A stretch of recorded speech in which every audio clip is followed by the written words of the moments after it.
Olá pessoal, tudo jóia? Sou eu, a professora Mariana Tavares de Mello, mais uma vez aqui com vocês no meu home office.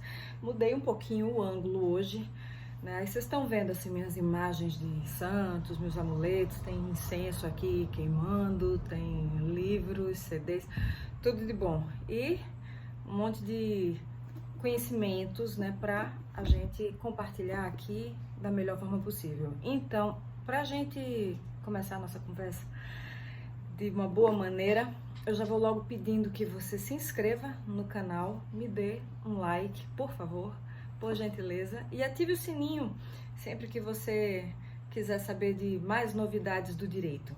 Então, na aula de hoje, nós vamos falar de um tema que interessa muito, tanto aos meus alunos de Direito do Consumidor, quanto aos meus alunos de Direito de Empresa e para você também, que não é meu aluno, mas está aqui no canal e está estudando coisas do Direito Civil, pode pegar essa carona aqui com a gente, que você é muito bem-vindo ou muito bem-vinda.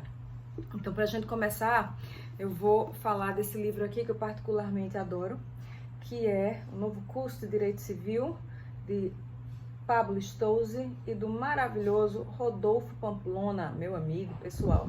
Esse aqui é o livro de responsabilidade civil, mas na realidade eu tenho a coleção toda, é uma coleção, como vocês podem ver, da Saraiva.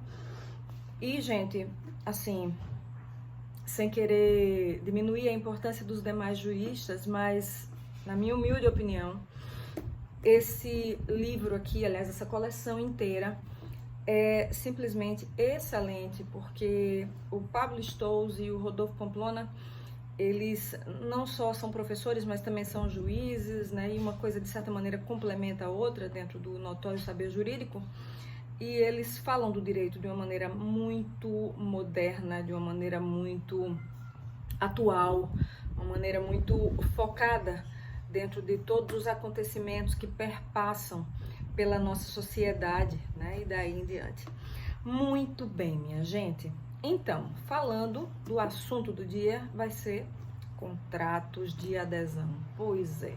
Muitos juristas gostam de usar o termo, mas é um mal necessário, né? É curioso esse termo, né? Um mal necessário. Na boa, quem é que precisa de ter um mal assim por perto, né? Deus nos livre e guarde. Mas eu entendo a ironia da questão quando se fala um mal necessário. Por quê? Quem de vocês aí do outro lado, né, nunca precisou passar por uma situação onde você teve que contratar uma empresa para colocar a internet na sua casa, você, enfim, precisou contratar um serviço de telefonia para poder ter, enfim, toda a funcionalidade no seu iPhone, smartphone. Você precisou fazer um financiamento para comprar a sua casa própria ou para trocar de carro, ou então para você que está se formando agora, acabou de passar na OAB, você precisa colocar um escritório e você vai precisar de um financiamento para investir num lugar que seja digno, que seja bom para você trabalhar e receber seus constituintes e fazer movimentar a roda da economia, né? Afinal de contas, nós trabalhadores, quer sejam os trabalhadores braçais, quer sejam os trabalhadores intelectuais, nós é que somos a força que faz com que as catracas da economia se movimentem. Sem o trabalhador não existe desenvolvimento econômico, e não existe desenvolvimento econômico sem o entrelaçamento dele com o desenvolvimento social. Então, uma coisa está necessariamente ligada à outra. Eu vou sempre defender esses princípios, os princípios de um Estado social, um Estado baseado no direito, e um Estado que muitas vezes tem muito pouco que ver com esse Estado neoliberal de um capitalismo agressivo ao extremo, que as pessoas, enfim, né, tanto louvaram e agora estão percebendo que esse modelo de Estado já não é mais suficiente, já não supre mais as necessidades das pessoas, as demandas humanas, nem tampouco as demandas da nossa alma, não é verdade? Então, só fazendo paralelo, vendo as imagens hoje do jornal e vendo as situações que estão acontecendo. Estamos aqui de quarentena e que bom, né, que temos uma casa, um teto, mas e aquelas pessoas que moram na rua e que não têm garantidamente nem a próxima refeição? É preciso se pensar em tudo, porque não há um conceito de felicidade individual. A felicidade tem que ser coletiva e o bem-estar tem que ser coletivo também. E o direito tem que fazer o seu papel regulador dessas relações, através do Estado, é claro, para que tudo entre nos eixos do equilíbrio socioeconômico. Pois bem, minha gente, então falando, né, de você que vai colocar, eu já estou prevendo o futuro, ó, você vai colocar um escritório de advocacia, muito bem, muito obrigada, e você está precisando de alguns investimentos, mas você não tem esse dinheiro de pronto em mãos, então você vai ter que fazer um financiamento, tirar um empréstimo, parabéns, contrato de adesão. Você precisa de um plano de saúde, porque o SUS, né, não é, digamos assim, o sistema mais completo do mundo. Ainda assim é melhor do que não ter nada, mas ainda assim, se você pode pagar por um plano de saúde, você paga por um plano de saúde e é um contrato de adesão. Você precisa ter um cartão de crédito com você, porque para quem sabe usar, para quem tem um certo controle, cartão de crédito é uma coisa muito útil, é um contrato de adesão. Você vai ter uma conta no banco, não vai guardar dinheiro embaixo do colchão, né? Pelo amor de Deus, é um contrato de adesão.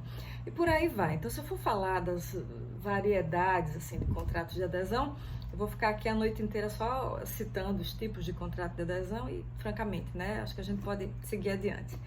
Então, contrato de adesão, basicamente, ele tem um aspecto muito prático. Porque se as empresas fossem parar para elaborar um contrato de acordo com a vontade de cada pessoa, veja só, iria ser complicado, isso iria atrasar muito toda a dinâmica negocial das empresas. Tava outro dia meu companheiro me falando, sabe que o contrário de ócio é negócio. Ele estava lendo um livro de Cortella e Cortella estava explicando isso. Eu digo, que interessante, então o contrário de ócio é negócio, daí que temos as empresas fazendo tantos negócios. E o contrato de adesão vem justamente para tornar mais fluida, mais dinâmica, mais rápida, mais prática essa relação negocial. Tudo bem, a gente está pensando na questão do tempo, poupar tempo, tá, faz sentido. Mas será que é tão perfeitinho assim? Um contrato que é unilateralmente elaborado pela parte que pode mais, que é a empresa, que é a parte que é hipersuficiente, enquanto você, consumidor, é o hipossuficiente da relação. Então, a parte mais fraca está diante de uma imposição da parte mais forte, é assim, e cabe à parte mais fraca, no caso o consumidor, simplesmente perceber que entre o que ele precisa e um não, ele tem o contrato de adesão. Então, se ele assina o contrato de adesão, ele vai obter aquilo que ele precisa. Se ele não assina, ele não obtém e vai ficar na dificuldade no hora veja, né? Não é exatamente o que a gente deseja. Então, muitas vezes a empresa chega e diz, olha, tá aqui o contrato. Coisa assim, mais ou menos essa grossura, né? Aí, faz você assinar aqui na última página e as letrinhas do contrato são letrinhas miúdas, parecem umas formiguinhas, né, não? E você, quando começa a ler a primeira cláusula, vai, na segunda coisa já tá ficando confusa, na terceira tá difícil, na quarta tá impossível. Porque você não tá entendendo exatamente o que está sendo dito, porque a coisa tá estranha, porque você começa a achar que é um problema seu, você não é inteligente o suficiente para compreender. Não, não é problema seu. O problema é que as empresas, elas buscam uma redação que é maliciosamente confusa, e essa relação maliciosamente confusa, ela faz com que, evidentemente, os consumidores sejam induzidos ao erro. Eu fico com um certo zelo, assim, de falar as coisas, mas, enfim, eu tenho que ser sincera, né? Não estou aqui para mentir para vocês, porque a gente está falando de uma questão de trabalho, então isso é muito sério. Então, diante disso, os consumidores, eles se tornam, de certa maneira, reféns da situação, porque eles acabam aceitando termos confusos, termos que os induzem ao erro, termos que são maliciosamente colocados ali para realmente deixar tudo muito nublado, e diante disso, o consumidor acaba pactuando de contratos que lá adiante vão se mostrar nocivos, vão se mostrar distorcidos e vão se mostrar muito, como é que eu posso dizer, maliciosos, a palavra é essa. Veja bem, dentro das pilastras que configuram o contrato civil, a gente tem o preço, não é? A gente tem o objeto, a licitude do objeto, a possibilidade de você realmente ter aquele objeto sem nenhuma forma de ofensa ao ordenamento jurídico, e a gente tem o prazo. Então, esses três elementos, né, que são preço, objeto e prazo, são os três elementos fundamentais dentro da compleição de um contrato. Então, se por acaso você faz um contrato de adesão, você entrou, sei lá, num consórcio, no financiamento de um carro, alguma coisa do tipo, e o objeto chega com defeito, o objeto tem vício redibitório, aquele defeito que se oculta dentro do produto e você não consegue ver, ou então as parcelas que eram em torno de X já estão por X vezes 10, olha só, ou o prazo para a entrega do bem não foi respeitado. Nossa, nós temos aqui elementos que evocam totalmente a quebra do contrato. E quando a gente verifica a quebra do contrato, a gente tem aqui uma questão muito séria, que é a exceptio non ad implendi contractus, ou seja, do latim. Quando uma parte não cumpriu com o seu dever contratual, a outra parte não vai ter que cumprir para com alguém que falhou diante de você. Algumas falhas, eu posso até dizer que são acidentais, e quando as pessoas estão munidas de boas intenções, bons intuitos, as pessoas geralmente estão abertas a um diálogo, a um entendimento, e a coisa pode ser resolvida por um crivo amigável, mas infelizmente nem sempre é assim. Pessoas trapaceiras, pessoas mal intencionadas, elas existem em todos os lugares do planeta, e em muitos casos o consumidor que está sendo lesado, que está sendo prejudicado e é um cidadão totalmente munido de direitos, ele tem o dever para consigo mesmo de mover uma ação judicial caso as tentativas de entendimento tenham sido esgotadas e a outra parte realmente não queira saber de estabelecer um acordo que torne aquele contrato linear e, portanto, proporcional. Então, a judicialização de certas questões é algo delicado, porque geralmente a gente ouve muito na faculdade de Direito, olha, é melhor um mau acordo do que uma boa briga na justiça, porque as coisas se prolongam, as coisas muitas vezes elas, enfim, tomam uma proporção bem maior do que a gente gostaria. Muitas vezes você que tem, né, a fumaça do bom direito ganha, mas não leva, porque o outro está numa condição de falência, e é claro que ele lhe deve, mas não tem como pagar, termina não pagando. Então, são muitos pormenores que podem permear um processo, e diante disso, se você puder, digamos assim, ceifar essas etapas, né, e não, como é que eu posso falar, abarrotar tanto o judiciário com processos que o judiciário já está bem abarrotado, é melhor. Mas assim, claro, é melhor desde que o outro entenda, né, que o direito é seu e isso tem que ser respeitado. Nem sempre é possível. Bom, então diante disso, falando do quanto o contrato de adesão está em tudo, então a gente começa com essa questão de que o contrato tem que obedecer prazos, tem que observar essa questão da proporcionalidade do preço, e é claro que o objeto tem que ser um objeto em perfeitas condições. Então, se esses elementos, de alguma maneira, eles são desprezados, o que acontece é que o contrato ele passa a não ter mais uma observância da ordem principiológica fundamental. Eu estou começando aqui com esse primeiro princípio, que é o princípio da boa-fé. Gente, é complicadíssimo a gente tentar entabolar o que quer que seja sem boa-fé, não é verdade? Então, o princípio da boa-fé é a primeira questão que tem que pesar aqui.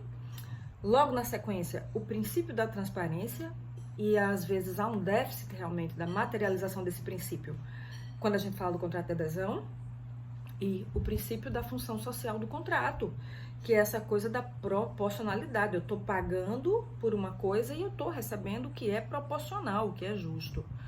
Bom, então, diante de tudo isso, esses contratos precisam acontecer de maneira que seja sempre boa para o consumidor. Lembrem-se, em dúbio pro consumidor. Ou seja, se há uma dúvida, considerando o quanto o consumidor é hipossuficiente, a interpretação daquela situação tem que ser em favor do consumidor, que é a parte mais fraca, tá? E aí nós temos os órgãos de defesa do consumidor, como o PROCON, por exemplo. É interessante você sempre fazer uma espécie de pesquisa no PROCON antes de, sei lá, fazer negócios com certas empresas. Porque se uma empresa ela tem por hábito ser desonesta com o consumidor 2, 3, ela vai ser desonesta com você também, pode ter certeza. Então, diante disso, gente, esse incenso tá forte. Vocês não conseguem sentir daí, né? Mas é mirra queimando. Aí eu comprei esse incenso Marsala, que é mais natural, coisa e tal. Demora mais a queimar, mas tá forte. Forte. Ó, então, voltando aqui a essa questão, então esses princípios todos precisam ser muito bem observados para que o contrato se perfaça da melhor maneira possível. E aí, falando da questão do PROCON, se uma empresa ela é desonesta com A, com B, com C, por que você acha que ela vai ser decente com você? Então, o PROCON ele tem uma lista bem assim interessante das empresas que são amigas do consumidor e das empresas que são desrespeitosas com o consumidor. É sempre bacana você dar uma olhada lá no site do PROCON mesmo, para estar sempre informado, porque em muitos momentos a precaução é a melhor solução. Então, diante disso, nesse momento de quarentena, a gente tem aqui uma situação bem delicada, que são os contratos de adesão via internet, né? Às vezes a gente tá ali no telefone, ou então no tablet, ou no computador mesmo. E a distância para você adquirir ou não um compromisso é um clique, um toque, né? E lá vai. Então, diante disso, tem muitas empresas que operam na internet e que não são empresas confiáveis. É sempre bom você procurar o CNPJ dessas atividades, procurar informações, né, para se precaver, para não ser vítima de larápios, para não ser vítima de pessoas trapaceiras que, na verdade, não estão colocando negócios, mas sim arapucas na internet para tomar o dinheiro, para de alguma maneira fazer uso indevido do seu cartão e daí em diante. Então a gente tá agora assim em casa, então eu tenho certeza que muitos de vocês estão pedindo comida, né, pelos sistemas aí, de iFood, etc. Outras pessoas estão mandando buscar livros para estudar, é o meu caso. E por aí vai, se por acaso alguém se sentir mal, a gente manda buscar alguma coisa da farmácia, né? E parabéns para os trabalhadores, os motoboys que estão fazendo esse trabalho de herói neste momento, né? Se expondo aí para trazer as nossas coisas no conforto do nosso lar. Então, a gente sabe que esses serviços são muito práticos e necessários, lógico, mas você tem que ver o que é serviço e o que é falcatrua. Há muitas pessoas que estão atuando na internet de maneira, assim, absolutamente fraudulenta, quando na realidade não são microempreendedores, não são pequenos empresários, são golpistas, né? São vigaristas que estão aí para usurpar, né, pessoas de boa fé, né, tal como eu e você. Então, diante disso, é muito bom a gente contar com esses serviços, mas também é muito bom a gente ter cuidado acerca da maneira como a gente faz uso dessas coisas para a gente não ser a próxima vítima. E aí veio uma pergunta outro dia em sala de aula de uma determinada aluna que comprou coisas num site da China. Sim. E ela não recebeu as coisas. Então, o que fazer? Aí eu disse, querida, infelizmente não há o que fazer, porque foi um contrato de risco. E sendo um contrato de risco, a gente não tem como estabelecer o direito do consumidor, que vigora em território nacional, lá no território chinês. Então, eu espero que o seu prejuízo tenha sido pequeno, porque diante de um contrato de risco, a gente realmente fica de mãos atadas. Mas aqui, dentro do nosso ordenamento jurídico brasileiro, se você comprou alguma coisa via internet e você não gostou, independentemente da coisa estar ou não em perfeito estado, você tem 7 dias para se arrepender. Por quê? Porque eu não gostei, porque a cor, sei lá, desta roupa parecia bonita e quando chegou era feia, eu não quero. Então, esse direito você tem, e todas as provas, nesse caso, devem ser provas documentadas. Então, você vai ter 7 dias a partir do recebimento do bem para se arrepender, mas isso é só nas compras virtuais, tá certo, pessoal? Então, é isso. Precaução, né, para ver quais são as empresas que têm CNPJ, para ver quais são as avaliações dos consumidores, quer seja no Procon.